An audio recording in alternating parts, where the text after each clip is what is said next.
Hey guys, my name is Jun Sunga. I've had a DHI procedure. I'm Toni Aviles and I had my direct hair implantation. My name is Belle Rodolfo and I had the PMT.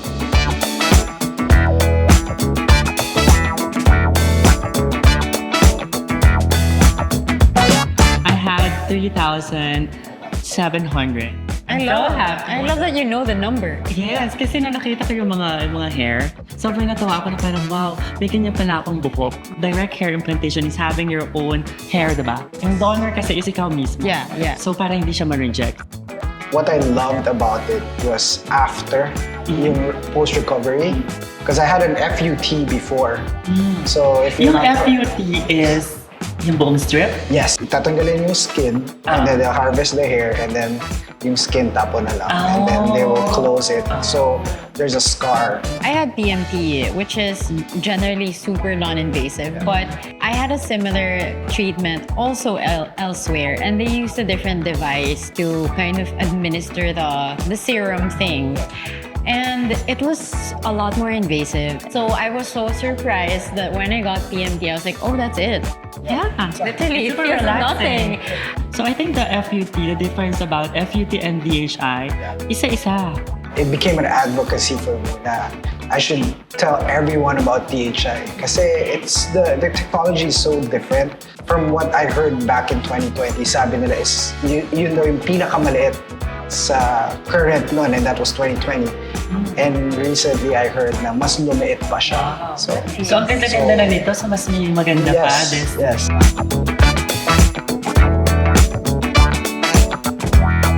Wait to the on. I'll pick one. And everybody answers. Yeah, Okay. If your hair could talk, what do you think would it say before and after the treatment at Clinique de Paris? I think it's gonna be a big thank you. I think the best thing that I could do for them is to talk about it to people who needs it. So I think that's the best thing that I could do for Clinique de Paris. Before the treatment, if my hair could talk, it would be really excited, but without knowing how easy it could be. And after, I think it would say, I didn't know it could be that easy, that fast, and that painless. So thank you.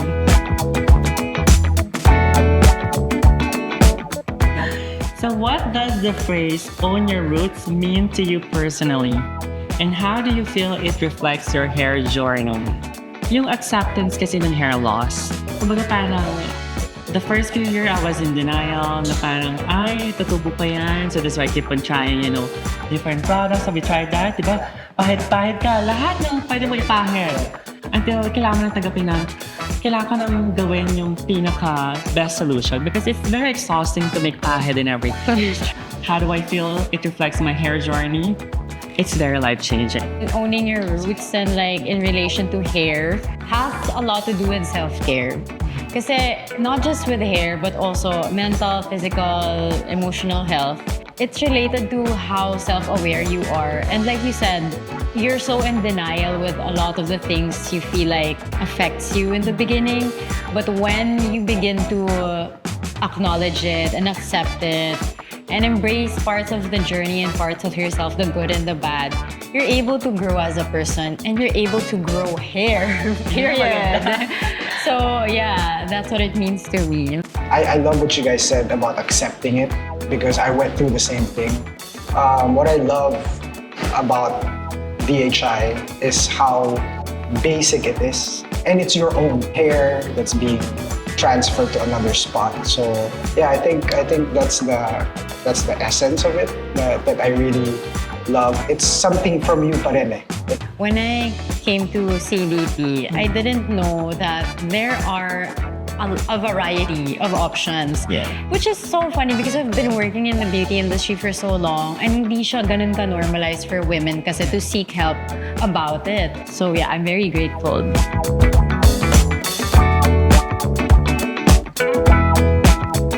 Next question. What is your hair hero moment?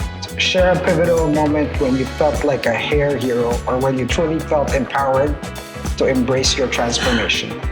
I think the hero moment is when I am at the yacht at umahangin. And the mere fact na umahangin, kasi sa mga babae, pagka nakikita mo tumataas yung hairline mo, di ba lagi mo siyang hinahide na hinahide? Yeah. So, feeling ko at that moment na hinahangin yung hair ko and wala na akong insecurities na pag hinangin siyang gano'n, ay, ganyan, Yes. or nagko-cover ka ng bandana. But now, I can just flaunt it anywhere. Like, pwede ko na siya itali. As an oversharer online on TikTok, you really never know who you reach, whose lives you touch.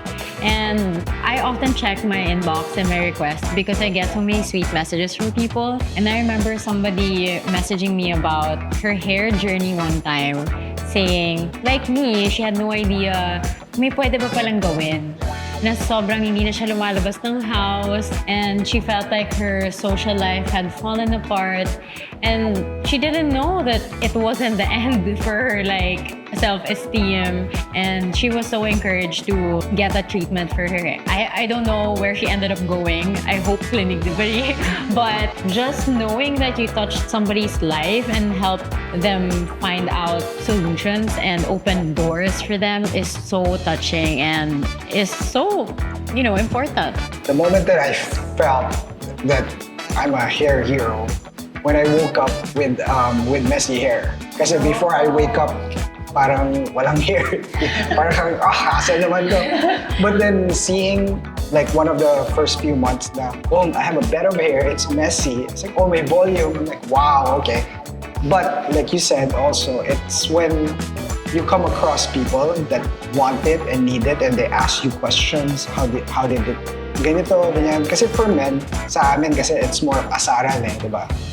And then it became like a taboo na you just let it be, just accept what you have. Nagulat ako when I shared my journey. Ang dami nila that they didn't know about this.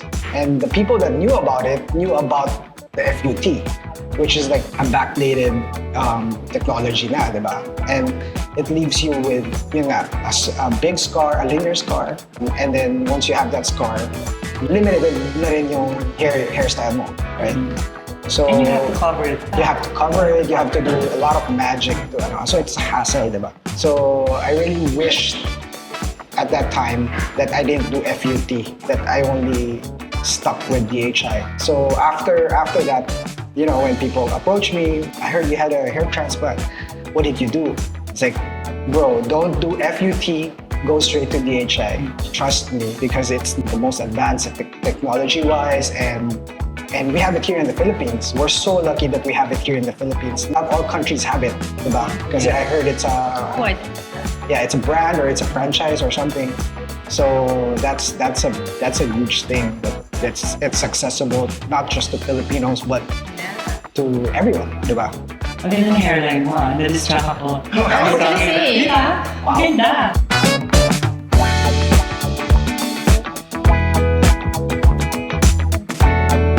Breaking stigma, how do you think our society views hair restoration today? And what role do you think hair heroes can play in changing that perspective? I think nowadays, because we are in between baby boomers, then millennials and Gen Z, I think Gen Z are more accepting about all these things, right?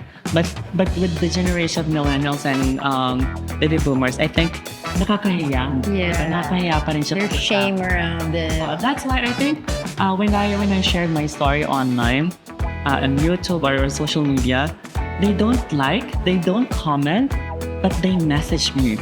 Yeah. They even call me. Or minsan, tara labas tayo. Yun pala, gusto lang nila makita in person what I did. I think doon papasok yung pagiging hair hero kasi giving them a piece of your time to talk about this life-changing moment. For me, I feel like a lot of the views around hair restoration and hair treatments are so rooted in ageism and sexism, because I guess in media and movies it's always like it's only pang lolo or pang lola, and like you only do it when you really need it. But the truth is, it's not bound by age. It's bound by like whatever you need. Yeah, so I think as hair heroes, it's so important to speak about it and raise awareness about it because it should not be a big deal. Exactly. Yeah. My previous procedure, like I said, was bad. That I really want to, raise awareness. There's a better option in the Philippines, or actually the best option currently is in the Philippines. Before, also in beauty, I would share like before and afters, and I would be so shy. But then, because I know that the result is so good, I feel empowered na parang ako na to ngayon. We don't care about the before na, but what we want is for people to know about the treatments available. Yeah.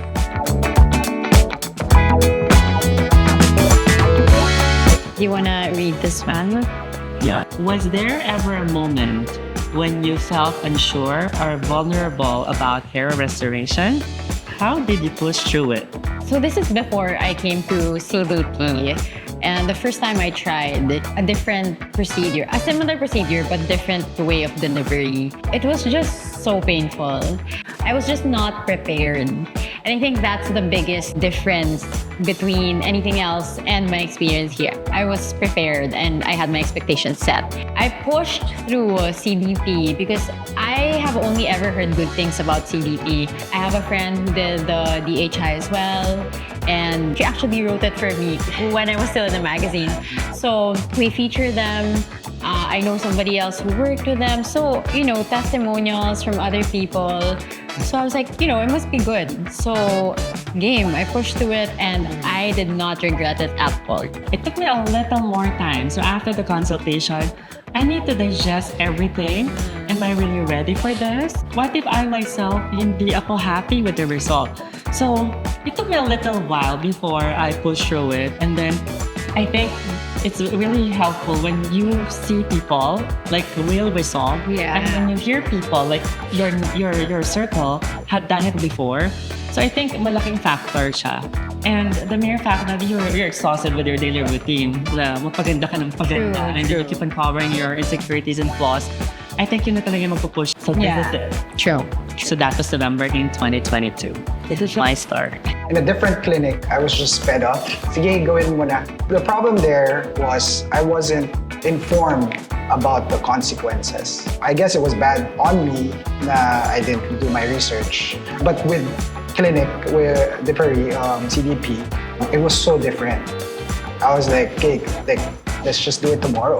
Kagad, But everything was transparent, Like, Kasi they set everything, diba? Yes, They lay yeah. everything on you. So, yeah. ito yung mangyayari. Yes, yeah. And then after, post-op, Meron din. even better, di ba? Oo. Parang, kasi I had the comparison of both So talagang, I would say it was painless, post-op was quicker, and I can't stress this enough. When I had my first hair transplant, the other procedure, I spent the whole day, but they only got certain amount of hairs. But with Clinique de Paris, same amount the whole day, but like triple or double or triple, di ba? So parang, to me, it's a no-brainer. And that was limited, the first one that I had, it was so limited kasi nga it's manual. Manually, they remove it and then manually, they put it back. Dito with Clinique de Paris, it's just, they do that, diba? It's everything. I don't know the tools, but it was super fast and efficient. And I think I want to add more, yung post-care kasi with the direct hair implantation. Kasi this is right after pandemic in my case. So, medyo, hirap tayo lumabas, diba? Yeah. So, at that time, medyo, conservative pa yung paglabas-labas ng mga tao.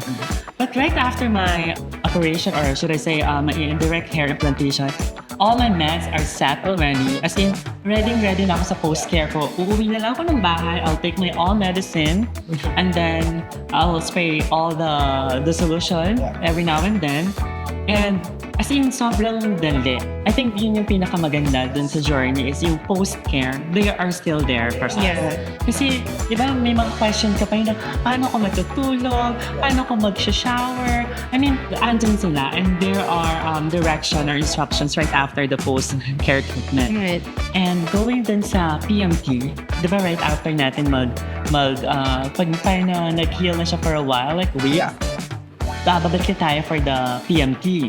Yung pang PMT kasi parang it's a food for our scalp. Gustong-gusto ng scalp na, di ba? Right after the treatment, gustong-gusto niya yung PMT. So, I'm very, very much lucky na I did it here in Clinique de Paris kasi ang ganda from the day 1 until the end of the treatment and even up to now. Yeah. Yeah.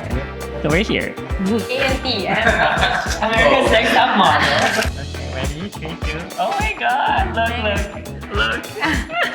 Oh, wow. Are you guys ready for mine? Okay. Super before. Oh wow! Look, that's the scar that I was telling you guys about. It's not gone. Yeah. This was this year. This was this year. For our first session. Yeah. So how do you felt about how many sessions have you had? I only had 3 pa lang, but 3 is bongga na. As bongga in, na. Like, yun, tumutubo na yung mga Okay. baby hair. For me, ha? Yeah. For you, parang meron na rin Yeah. agad. Technically 4, because nga I did 1, but the first one that I did, connected siya dun sa push through ko pa ba, kaya ko pa bang gawin to isang beses kasi ang sakit. But apparently, I didn't have to like go through all that pain. So, I was doing a lot of other things like serum, shampoo, supplements, and I feel like ito talaga yung nag-unlock sa lahat. Kasi feeling ko ha, parang now that the science, the advanced technology and science is here, why don't we take advantage of it? I know. Kasi parang iba yung tinitake natin. Yeah. Pero iba din kapag may help na talaga ng science. Yeah, I always So, say with beauty stuff, there are some in-clinic treatments that you cannot replace with pahid, Yeah. with, Totally. I agree. like for example, injectables. You can't replicate the result of that. Like the treatments that we do, you can't replicate that. You can supplement it, but it's nothing you can do by yourself. Yeah. I actually didn't realize that is too high until we took photos of it. Kasi Yeah. everyday kinocover mo siya, so Yeah. hindi mo na siya napapansin. Actually, that's one of the things that I love about the clinic also. When they do the restoration, they take parang may science yung sa face mo eh. They evaluate. Diba? Kasi if it were left to me, I'd put the hairline down, but they were like, oh, it doesn't complement your face and your age. So, may science pa rin eh. And they explain it well na parang, like for example, I think it's all about the hairline, di ba? Yes. Saan ipupwesto yung hair, gaano kadami yung ilalagay natin dito. So I think when it was discussed on the day lang din naman siya dinidiscuss. Napipicture art mo habang dinidiscuss kasi kung saan niya ipupwesto yung hair. Okay. And then, doon mo siya na-realize parang, ay oo nga, mas better yung kung ganyan nga yung gagawin natin. I think, Yeah. diba? When I had my procedure, sabi ko, huwag muna i-shave. Ayoko Kalbo agad. kalbo. And then when Dr. Huff said, if we do the kalbo, it will get better results kasi we know where to ganyan, to implant it. So I said, go for it. Take my hair, Just full trust na lang eh. Kasi that's what you get from them also. They're so capable that they know what they're doing. Sige, full trust na lang. Typically, half of this part, yan lang yung kinalbo. Okay. So, lumabas ako ng clinic na itong part na ito may hair ako. And then my hair now, this is a 2-year-old hair. Ito siya, this part. Yeah. And this is the direct hair implantation. Ako ito, yung baby hair ko dito. Ang When dami they're dito. So talagang medyo kalbo na siya dito. Punta ka na din sa case ko. Yeah, oh my God, yeah. But now, this was like in February, ang dami na agad hair. So now that you've learned this earlier, you're so lucky kasi diba, naagapan niya. And ang swerte nung mga taong makakapanood nito and Exactly. find out. Maybe this is about time for you to rethink, reevaluate what you really want to do, and get the consultation at Clinique de Paris. Now.